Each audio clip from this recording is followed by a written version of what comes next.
Hey, it's Chris Doherty, Doherty Properties, and I want to come to you with a market update. It's October of 2023, and a lot is happening in the economy in the United States and right here in Massachusetts and southern New Hampshire.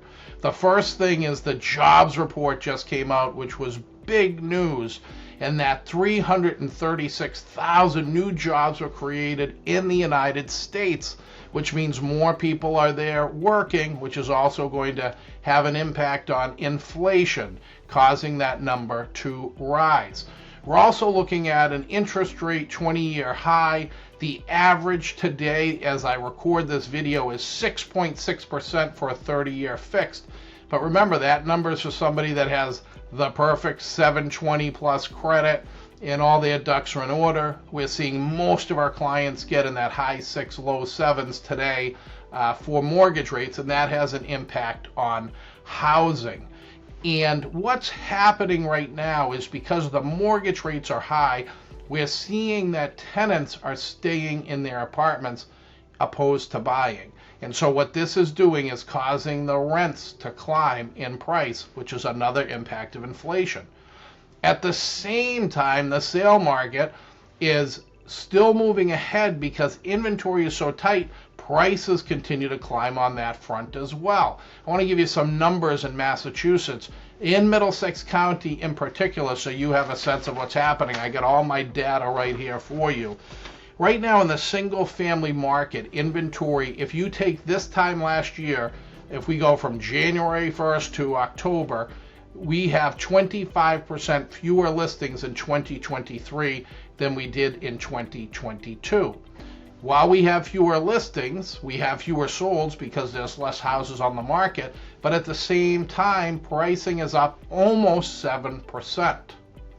That phenomenon is happening exactly the same in the condo market in the Middlesex County of Massachusetts.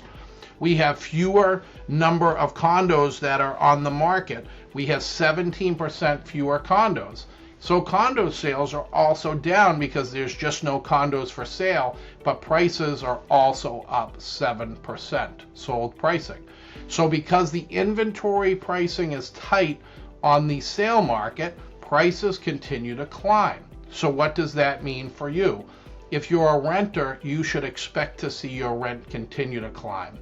And that phenomenon is not going to change until we either get greater inventory or sellers get comfortable selling their property, or some seismic unknown shift where we get a lot of inventory to market, which is tricky where we are in Massachusetts and southern New Hampshire.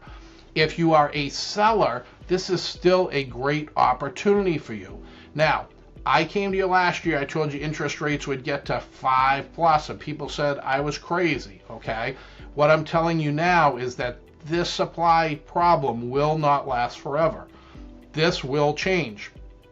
I believe if rates do stabilize, what you will see is with stabilization of rates, if they do come back down, which it's yet to be seen, but if they do, you're going to see a supply rush on the market because sellers will say, okay, I can sell now and get a decent interest rate on the back end.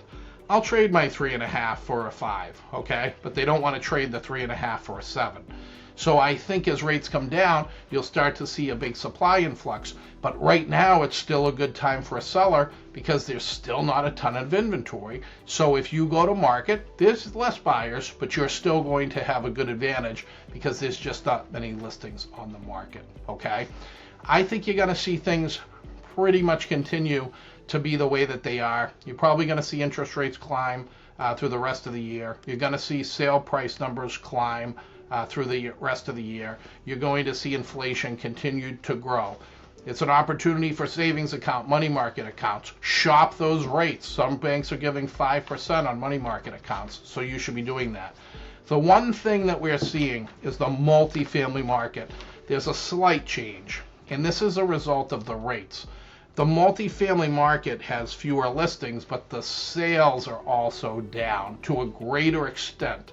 What that says to me is the interest rates are impacting the investors, so they're buying in much lesser volume. in the multifamily market.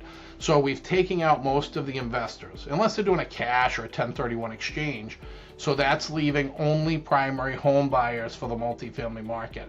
So that market is stabilizing in Massachusetts more so than the single family and the condo market. So much so that the pricing has gone down 2% this year from last year. Okay, so we're seeing a little bit of price change in the multifamily market. But other than that, things are moving ahead, and we are working hard here every day. If you need any information or help to figure out the pricing on your home, we're here to help, and feel free to reach out anytime, and I look forward to seeing you soon.